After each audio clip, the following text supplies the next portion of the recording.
I kept saying through this election, and I thought I was wrong, on the day of the New South Wales election, Newspoll was 2 points out for the non-Labor vote. They thought it was talking about the election 2 today. points more to the Labor than it actually ended We're up. talking about the previous New South Wales election. I'll have a few words to say about that too. You telephone people, everyone's saying snowballs. I put that question to a pollster 20 years ago and they thought it was all taken care of. The real problem is, as a friend said to me in Melbourne on Thursday, people don't tell you what they're really thinking. If there's a fashion, if it's the ABC's, you know, Laura Tingle, it's all over, Labor's won. Yeah, that's right. They think everybody's voting Labor. Well, I'm not going to tell them I'm not. Because you're on my phone line, you might know something and put it in a database. So they say, I don't know. Gee, hadn't thought of that. The polls, because it clearly would have an impact throughout the election campaign, whatever they might be predicting. Yes, I'm not sure it has an effect on the actual campaign. It certainly has an effect on the night, in that, you know, something that they didn't know. should have seen coming is then... Polls were wrong. Minds, do you think, it weighs on them? And I had friends that said, have you ever contemplated that Labor might lose? I said, yes, I have. About polling Actually? really interesting, because the Labor Party gave up polling in inner city seats 10, 15 years ago. Well, I've got to have a few words to say about some of this. This is all ridiculous, and they guys. just said, there's no point even doing internal polling in those seats. Oh, yeah. So I think the parties have been aware of the fragility of polling for a while.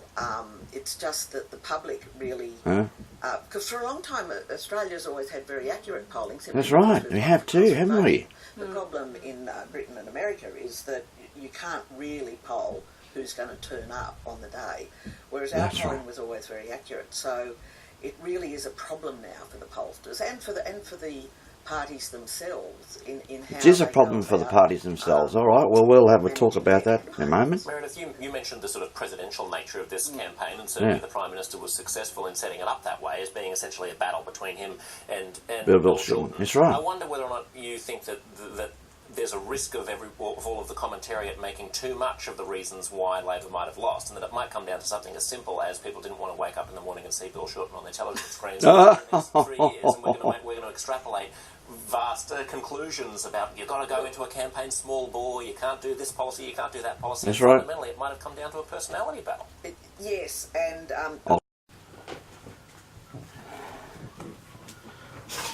Well, good morning, everybody. Today is Sunday the 19th of May, and I'm just here actually working on my computer, and I just thought I'd make a few comments on the coalition victory in Australia last night and the lead up to it, and what is the future.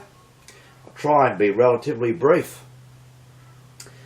First of all, as was acknowledged by commentators on the ABC TV last night, the polls for the election had so wrong that there was one betting agency, and you're not going to believe this, anyone overseas or whatever, or anyone who doesn't know what's happening in Australia won't believe this, paid out $1.5 million for a Labor win, because they were so full of themselves, they were so sure that Labor had won, they already paid the bet before the horse race was won. Now there'd be a whole series of people, I'm sure, at least one or two anyway, that would be sacked over that and leaving their job. But the polls were wrong, and well, laugh if you like, but I'm a Christian. There would have been perhaps millions of Christians would have prayed for a coalition victory, not because we think God's on our side. Oh, he's a coalition supporter. That'd be a bit of a joke, But all we prayed for was for God to have His way. In other words, to have a godly person in charge and good people to run the country in charge. And a godly person is the Prime Minister, who's Scott Morrison, who's a Pentecostal Christian, actually. So let's just wait and see what the future is in that area. And the opposition leader Bill Shorten has resigned, as he should have. And I'm asking on Facebook and other places, and right here, let's say anywhere at all on social media, would the Labor Party be silly enough to put Anthony Albanese in as the next opposition leader? Well, my first comments on that is I like Anthony Albanese. He's a down-to-earth, laid-back sort of bloke. Comes across well in the media and so on, and so they probably will choose him. But he is extreme left in the Labor Party, a socialist, and anyone who knows their history of elections and political history in Australia will realise that going way back, and I'm talking 60 odd years, more, Bob Menzies, who was the longest serving Prime Minister in Australia, was a coalition. In the old days it was the United Australia Party back in 1941 that he formed, by the way. He was able to use that label about opposition leaders being socialist and so on, and to advantage. So I would predict if they put in Anthony Albanese, Labor will lose the next election, and probably, as Menzies did many years ago, probably they'll increase their majority in Parliament. Now, I don't want to be too cocky about it and smart aleck and all the rest of it, but I'm making that statement, and let's just see how that pans out. Polls were one thing. Another thing was the Labor Party were a large target. Now, no doubt political commentators will come out with this in the coming days, that actually saying you're going to increase taxes and saying you're going to hit, 1.2 million self-funded retirees, I should say, with losing their benefits, which the benefit was, it was simple. It was called franking credits. Now, 99% of us don't know or care about franking credits. But that is where a company has paid its taxes and has paid a dividend to shareholders, and if those shareholders are not taxpayers, in other words, they're self-funded retirees, they get to keep all of that benefit tax-free. Now, that was going to be abolished, and what is known as negative gearing, and once again my overseas friends that wouldn't have a clue what negative gearing is about, and I'm not going to be long-winded about it, but it's where you can claim for losses on your investment properties. That was going to be changed to only investment properties for new home purchases.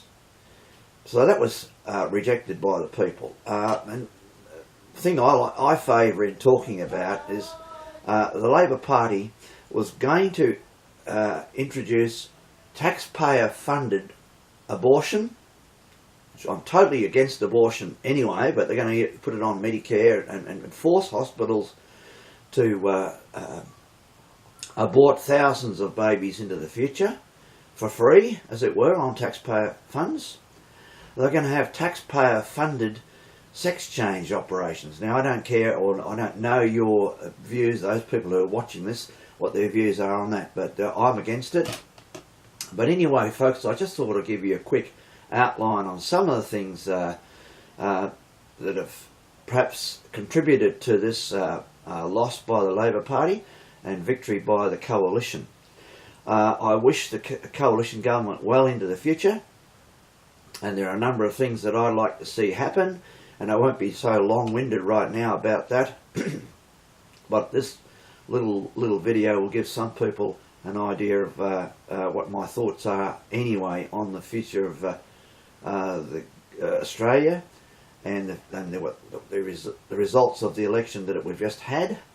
I think many people thought that Labor was guaranteed to win. In fact, my last thoughts on this were the Insiders TV program, which I watch, has at least 3 out of 4 of the people on there are Labor supporters in general, and they all said last Sunday it's going to be a Labor victory.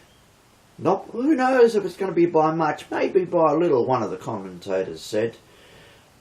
but it'll be a Labor victory. Well, they're going to have egg on face. They're going to have to scrape all that omelette off the side of their face today on their program, because goodness knows what they're going to do, and it's going to be an hour and a half program rather than an hour, and I believe, of course, it will have the Prime Minister on that program, so we'll have a look at that later. Going to church this morning and so forth, and I'll have a look at later in the day, probably tonight. So anyway, I just thought I'd give you my thoughts. I am quite happy about what's occurred, but I welcome civilised and polite comment, certainly. Alright, so anyone has anything to say about the issue, go ahead and make your comments. So thanks for viewing.